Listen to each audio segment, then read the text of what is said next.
Hey everybody, how's it going? It's your boy Meteorkaiser here, back again with part 4 of our little solo run adventure. We have gone through the warrior class, the red mage class, the monk class, and now we'll be moving on to a slightly harder but still within the realm of easy possibility, the black mage class. Now, unlike the red mage, who is a versatile mage user who can also use like swords and stuff, the black mage is a exclusive dark magic user, so very good at nuking enemies, but also very fragile. So there's not too many rules to go over. Of course, we're doing the same run that we always do, so just simply having to beat Final Fantasy 1 using just a single black mage. And of course, we start off our adventure by naming him Jimothy as always, and we have our 3 little white mage Timmies who are going to be killed as always.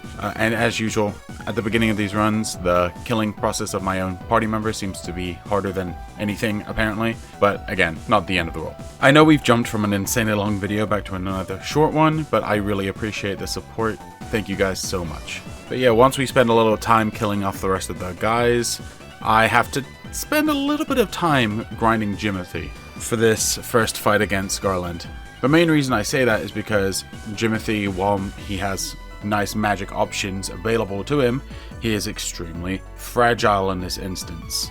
Garland is doing consistently 20, 10 or so damage, and Jimothy doesn't get the most HP growths. It's one of his lower stats, and to be honest, I know some of you in the comments might have some sort of ideas behind how stat manip works. I have zero idea how stat manip works, and to be honest, it's not really something I'm willing to try, at least for these runs, because I want to keep this as baseline vanilla as possible, because I want to see if the game is possible to beat without scamming the system, essentially. I mean, I do scam the system on some of my runs, but you know what I mean. But yeah, anyway, so I have to spend a little while getting a few level ups just so I can have some form of HP. Like, I don't get an HP level up until level 4.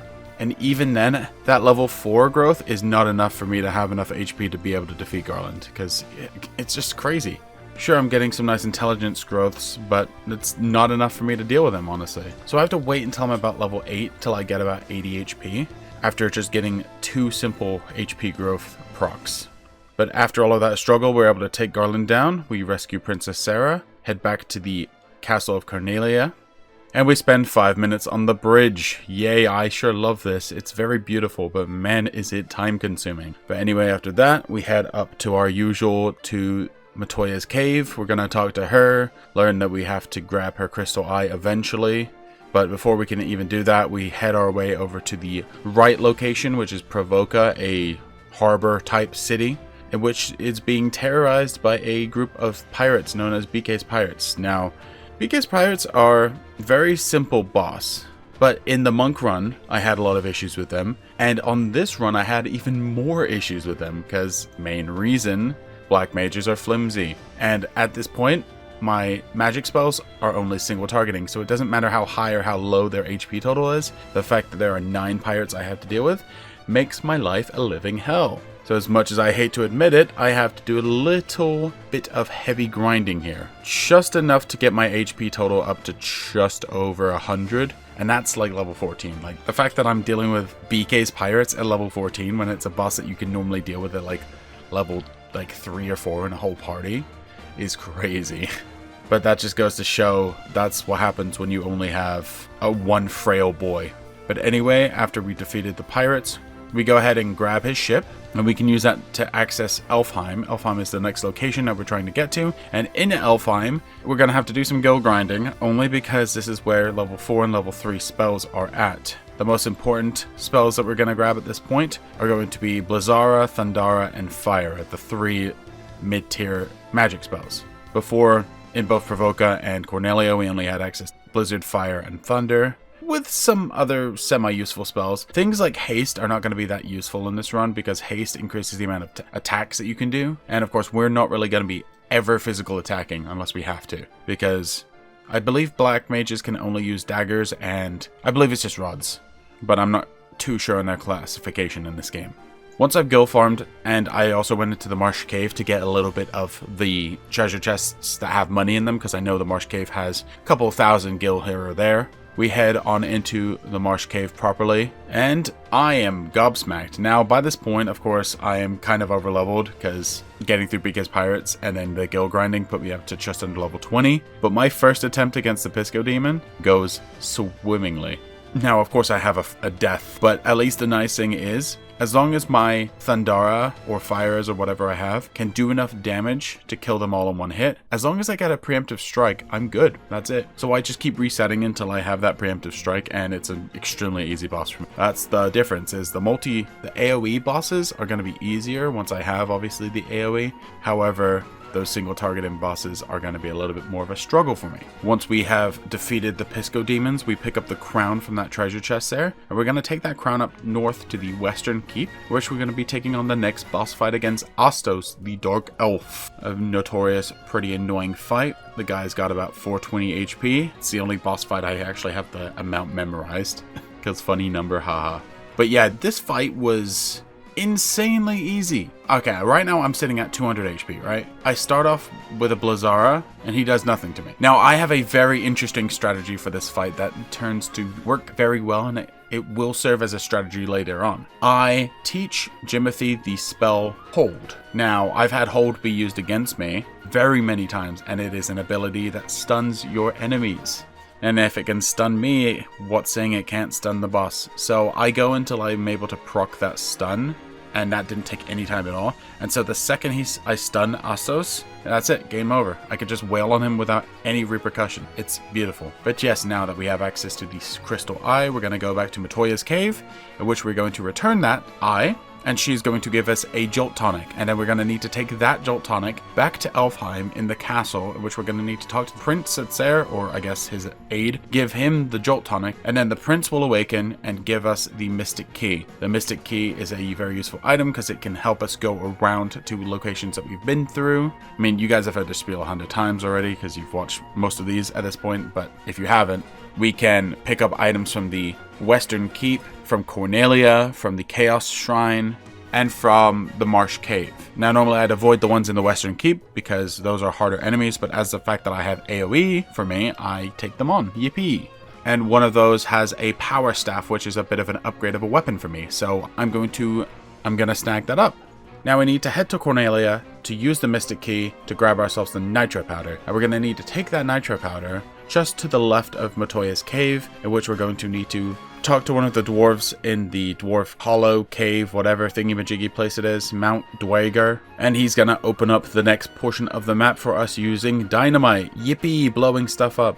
That's going to give us access to Melmond, in which we're going to be able to pick up some level 5 spells. Those, of course, being Scourge, Fire-Aga, Slowra, and Teleport. We have options to in Melmond. I pick up Fire-Aga for sure. I know how important it's going to be to get this end-game fire spell. It's technically the high-end fire spell. Now, I can't actually get Teleport anyway, so I just pick up the other two, Slow Rat and Scourge. I'm probably not going to use them too much, but we'll see. The weapons stored in the armor shop don't have too much for us, so I head on left in order to go into the Terra cavern, the next objective location. Now, these earth elementals are kind of scary because they're doing about 100 damage to me a pop, and Jimothy only has 200 HP to his name, so a little annoying, but I have to kind of run out of this dungeon after every or so monster encounter, just because of how much damage they're doing. And I don't have many high potions because my dumbass forgot to stock up it before I went to Melmond, and I don't feel like going all the way back to Elfheim just to grab them, so we're gonna have to just rock it, because I'll have to go back to Melmond eventually anyway, because the problem with magic is you only have a certain limited amount of uses, and once you've run through all those uses, you gotta heal up whether you like it or not. You can do this through tents, you can do this through sleeping, whatever, but you're gonna have to leave this dungeon every once in a while, which is kind of annoying, but it's more of an annoyance than a difficulty. But yeah, once we make our way through into the floor 3 of this cavern, we're gonna be taking on the dungeon's midway boss, the Vampire. And when I say taking on, I mean I strike him with one Fire-Aga and he's dead. What a joke. But yeah, now that we have the Star Ruby that's hiding behind the Vampire, we're going to take that, we're going to head outside and go left to the Giant's Cavern. We're going to have that Giant move out of the way by giving him the Star Ruby. That's going to let us go into the Sage's Cave, and that's going to let us talk to the Sage, who's going to give us the Earth Rod. We're going to head back into the Terra Cave with said Earth Rod and go to the area behind the Vampire, and that's going to unlock the last 2 floors in this dungeon. Floor 4 doesn't have anything crazy, just a lot of monster chests. And floor 5 only has one thing for us, and that is the Fiend of Earth, the Lich. So the Lich is a pretty notorious boss for being kind of an early game run stopper, similar to the Pisco Demon or Astos. Honestly, a lot of these early boss fights are pretty hard, but Jimothy has a plan in mind. Now, he's only sitting at 277 HP, so he's not exactly tanky. But with this boss fight, you've just gotta, you've honestly just gotta RNG this. Because the Lich has a few things he can do. He can stun you, he can put you to sleep, he can use fire spells, he can basically use any elemental spell, or he can physical attack you. Or he can try all of what I just said and miss a lot, and I got lucky. He's only got like 1,200 HP or something like that. But after a few Fire Agas, he is down for the count, and we have our first crystal, the Earth Crystal. With that, we're able to take our boat all the way to the other side of the map and to the Crescent Lake area, in which we're going to be heading in there. Here at the Crescent Lake, there are level 6 spells, which thankfully the Black Mage can learn. That being Thundaga, which is our end game lightning spell, Quake, Death, and Stun. Quake is a multi-targeting spell, but I don't really use it that much because I prefer Thundaga over it. Actually, I believe in this version, the Quake is actually a KO spell, not so much a damage spell, so it's trying to kill the whole entire enemy team. But anyway, so what we do is we head to the little circle just to the right of the shops, in which there are a group of sages doing their normal circle jerk. I feel like I need fan art of it. No, actually, I probably shouldn't say that. I don't want a fan art of a circle jerk. But yeah, anyway, let's digress, you know? We're gonna head to our next location, Mount Gulog, which I also should get fan art of. But anyway, Mount Gulog is a cool little location. Not literally because it's a volcano, so it's not. Anyway, this area has a lot of monster chests similar to the Earth Cavern. Again, a lot of fire elementals and other enemies that we're going to want to take down for just the experience more than anything. I have nice spells at this point, and honestly, it doesn't really matter what type of element these guys are. Your spells really work on all of them. I don't think this game has much of a kind of concept behind spell absorption, so you shouldn't really have to worry about that too much, I'm pretty sure. But yeah, anyway, we head through this dungeon and we make our way to the apex, in which we have to deal with the next fiend, the Fiend of Earth, Merilith. Oh my Lanta, Georgia, this was actually a difficult fight for me. But yeah, this fight was actually really hard. The main reason behind it is Merilith tends to focus on using just mainly physical attacks. She will try and blind you, but her biggest thing is she'll either do just regular fire attacks, or she'll just spam you with regular physical attacks. And Jimothy is only sitting at just under 400 HP, and these physical attacks are doing 250 damage or so a pop. And so it's just not happening, right? So I keep trying this, and eventually I use the same strategy that I used on Astos. Now that strategy of using hold ended up working out for me, but the problem was I had to use it twice in this fight with her. I had to use it once. I had to use it twice because she broke out on the first time. But after the second hold, and just spamming blizzard spells on her, eventually I was able to take her down. It took me to get up to about 450 HP, so I did a decent amount of grinding, not crazy, but you know, a little bit. And that just was a pain in the ass, but we made it there eventually, with only 43 HP left to our name, and pretty happy that this was a hard fight. Like, it sounds weird, but this is normally such an easy fight for me, and so it was nice to kind of feel that difficulty. Once we have cleaned up Mount Gulog and gotten the crystal, we can head up to the ice cavern, in which we want to get the Levy Stone from the Fiend Eye guy. And unlike my previous runs with the monk and the warrior, this attempt of fighting those darn ghouls, wraiths, all of those was very easy, because again, I have multi-targeting spells. As long as I can hit them before they hit me, I won't get stunned, so I just need to wait for a preemptive strike, and it's bam, easy. Even if I have to reset once or twice, who cares, because it's easy. But yeah, so once we do that, we're going to head back into the Crescent Lake area. Just to the south, there's a desert. In the middle of the desert, we're going to take our Levy Stone and we're going to use it to grab an airship. Now that we have an airship, the whole map is open to us. So the first thing I do is I head to the Citadel of Trials in order to clear that, grab the rat tail, which we're going to need for a promotion, and also fight against the zombie dragon. It's a very easy area, and as I said in the last one, I have this place memorized, which is very convenient for making this a quick run for me. But yeah, so next we're going to head into the Dragon Caves, which is just to the south area of the Citadel Trials, the weird little caves in the top of the map. And we're going to go through those, grab the X potions and elixirs that are hiding in a few of the holes, and then we're going to go into one that has Bahamut. We're going to talk to Bahamut, we're going to give him the rat tail, and then he's going to promote our entire party. And so now we have a Black Wizard, which I do not like the design of the Black Wizard in this game. It is just not creative to me. I like the Black Mage because he's so mysterious. But the Black Wizard is just a dude, just a guy, you know? Not really anything too cool there. But yes, after that is all said and done, our next objective is to go to the desert caravan, which is in the left of the map. That is hiding in a desert tile just like the airship was. And we're going to need to buy a bottled ferry. We're going to need to take that ferry and we're going to need to go to Gaia. Now Gaia and Onrak are our next two locations, and they hold both level 7 and level 8 tier magic. Not all of the level 8 tier magic, but a good majority of it. So the level 7, we have things like Blind, Break, Blizzaga, and Saber. I pick up Saber just in case, because Saber increases accuracy and attack. I don't think the attack matters too much for us, because again, magic ability is based off of intelligence, not an attack stat, I'm pretty sure. You guys might be able to change that or whatever. But then I also make sure I pick up Blizzaga, because having that end game, having our full end game heavy damage is great. So now we have Blizzaga, Fireaga, and Thundaraga.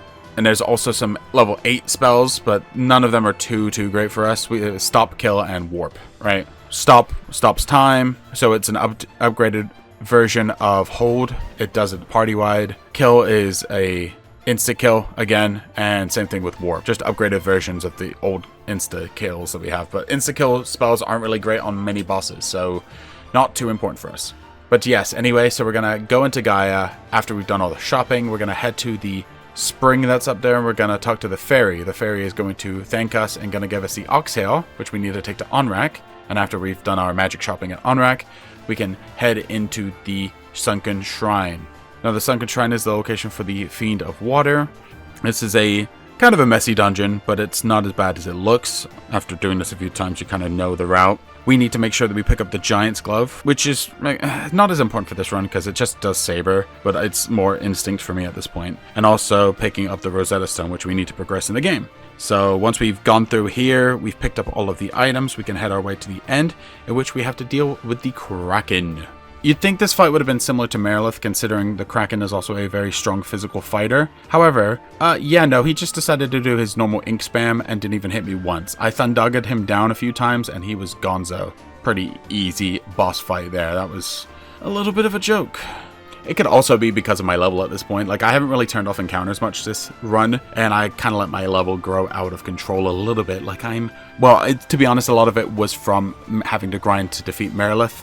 But yeah, I'm like level mid-50s at this point, which is kind of insane. I should be like level mid-40s, if that. But yeah, anyway, so we're going to head out of Onrak. We're going to head up the waterfall into the waterfall cave. We're going to talk to the robot there. He's going to give us the warp stone, and we're going to grab all of the items there. And then we're going to head back to Melmond, which we're going to talk to the scientist who's at the top of the map. We're going to give him the Rosetta Stone, and he's going to teach us the language of the Lufinians, in which we're going to head to Lufinia so we can understand what they're saying. We're going to go grab the chime bell, which is in the bottom right-ish area of the map. You talk to one of the guys there who's on screen. And then also before leaving, I make sure I head to the right of the map this time, and I pick up the best spell in the game, Flare. Flare inflicts massive non-elemental damage on all enemies. It is better than any spell by about 30 or so power. So it's our best endgame spell for sure. We're going to be spamming Flare from now on, basically. Of course, depending on how many uses I have. But anyway, our next objective is to head out of there and go into the Mirage Tower, which is just to the north of Lufinia, kind of desert area. We're going to go in there, we're going to explore, we're going to grab items. There's nothing real to note here except for the blue dragon who's hiding towards the end of the area. The blue dragon is a basic ass fight, very, very quick. And then we're going to jump through that warp area, which we needed the warp cube for, into the Flying Fortress, the location of the final fiend, the Fiend of Wind. Now, as we're in this area, there are no monster chests unlike the other dungeons, but this one does have a crap ton of items. And some of which are going to be kind of useful for us, like the black robe, which is a upgraded armor piece. And again, in this run, you're rocking like the leather cap for 90% of the game. There's like barely any upgrades. You're gonna go from the leather cap, you're gonna go from like the feathered cap or the leather cap, whatever it's called, into the ribbon, and you're pretty much it. So the ribbon and the protect ring are very important for a run like this where we don't have much armor available to us. The protect ring lowers elemental damage, and then the ribbon protects against status elements. So that means we can't be paralyzed anymore. We can't be any of that stuff. It's great. They can still use those, but they'll miss, which is beautiful. We want them to miss. But yes, we make our way to the edge of the area in which we take on Tiamat. Tiamat is a little bit tankier than her other brethren. I do have my favorite little spell here, In Flare. Tiamat has access to mid-level AoE spells like Blaze, Typhoon, Tsunami, all of those types of things. They don't do a crap ton of damage to me, so even if I'm taking damage, I'll just high potion up when I need to, and then I'll just strike back with flares until eventually Tiamat goes down, and voila! We have beaten all of the fiends. Now our final objective, and of course before I do this, our final objective is to head into the Chaos Shrine into the past to finally deal with Chaos once and for good. But I need to head to the desert area in order to pick up some extra Protect tonics, because we're going to need them as usual for our fight against Chaos. But yeah, let's just head on into the Chaos Shrine. We're going to go through the dungeon like normal. It's a pretty long and annoying dungeon to traverse, but it's not too bad when you get the hang of it. Now, as you're progressing, you're going to have to fight against all of the fiends again. So our first rematch is against the Lich. Now, the Lich on this time can do things similar to us. That is, can use Flare, can use Kill, Stop, Warp, and those are the 4 spells it's going to use the most. And to be honest, it uses spells that miss half the time, so this is a very easy spam Flare and defeat this guy kind of battle. So, nice and quick and easy. Now, at this point, right before the Merilith fight, I'm about level 72, which is about normal for me at this point, honestly. So this Merilith fight, right? She's just as physically strong as she has been before.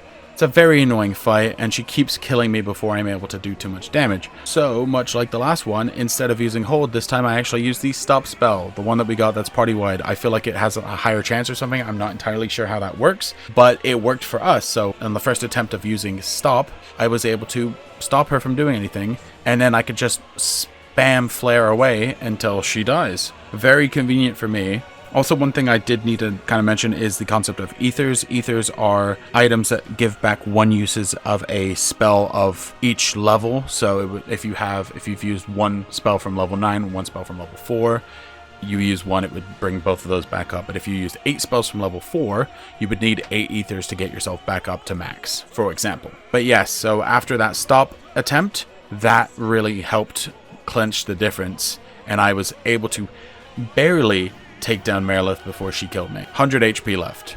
That was fun. Usually the second Kraken fight is a little bit harder than the first one, and that's pretty much true on this one as well. The Kraken hits extremely hard in this version, so I was just like, alright, screw it, I'm gonna grind here. Usually I would wait until the end to grind, but I'm gonna grind in this part, because I have enough HP to survive literally 1 attack before it can kill me. So I get myself all the way from level like mid-70s to level early 90s in order to take on the Kraken. And that brings my HP total up about 100 or so. Which is crazy, I'm level 90 and my HP total is only 850. But I suppose that's what happens when you're a mage, huh? But yeah, once I get to this point, for some reason he decided to take it easy on me and just forget about the whole, oh yeah, I'm going to attack spam you. So he starts off with an ink and then moves on to a normal attack. But by that point, his fate's already been sealed. The second he uses Thundara as well, his fate's already been sealed. So, unlike the other attempts where he just spams attacks, this one he didn't, and that was able for me to beat him pretty easily. But yes, next we move up to the Tiamat fight, but of course before we reach Tiamat, we're going to be picking up the Masamune. Masamune is the only equipment that works basically on every single unit, so it's finally an upgrade for my normal attack. But again, I don't think that holds too much of an effect. That just affects its physical attack. My spells are still going to do the same amount of damage. This Tiamat fight, regardless, is still not that bad. I do get myself up to like level 95 here, just a few under what my max is. Similar strategy as I've had with the Lich fight. because I don't think I need to use any special tech to defeat Tiamat, because Tiamat just has a very wide array of what she can do, but she's not physically that great. A lot of spells, but spells are really weak against me. As a mage, I have a lot of magic resistance. But yeah, so Tiamat goes down and we can finally work on the chaos fight. Now I max myself out on the chaos fight to 99, and I'm at just shy of 940 HP. So chaos has 20k HP. And this is the exact same strategy I've used in every single run so far, so you guys should be used to seeing this at this point. It is the protect drink spam, where I spam as many protect drinks as I can to get as high defense as humanly possible. I only bought 25 protect drinks because I was like, let me cap out at 25 just to make sure I'm not going too overboard. But even then, he's only doing like 1 or 2 damage to me at that point, because his normal attacks will do anywhere from like 300 to 400 to around 600, depending on if he has haste on or not. And my HP total isn't great, and my regular defense is not great at all. So I need to really get my strength up doing this. I almost die on my attempt, and I think this only took me 1 attempt, I'm pretty sure, which is pretty crazy. But if considering I've done this so many times now, I kind of have the strat down to a T. I didn't even have to go out to grind for any extra X potions from those lesser tigers like I did in the warrior run, for example. But yeah, once my protect strength is high enough, the only thing I have to worry about is flare, and flare will only do like 200 damage max. So even then I can just high potion spam, and because chaos is not going to use flare on every single turn, right? So I have turns in between where that 150 HP back will max me out, so it's great. And honestly, I start spamming the giant's gloves because my strength, if I'm able to like get my physical strength up enough, flare isn't going to do that much damage because I can't really buff my magic. So instead I just really buff out my regular physical attack, and I'm able to do about 1500 or so per swing of Masamune. Alright, so after a few turns of this, I'm able to beat Chaos, and voila, we have defeated Chaos for a 4th time now.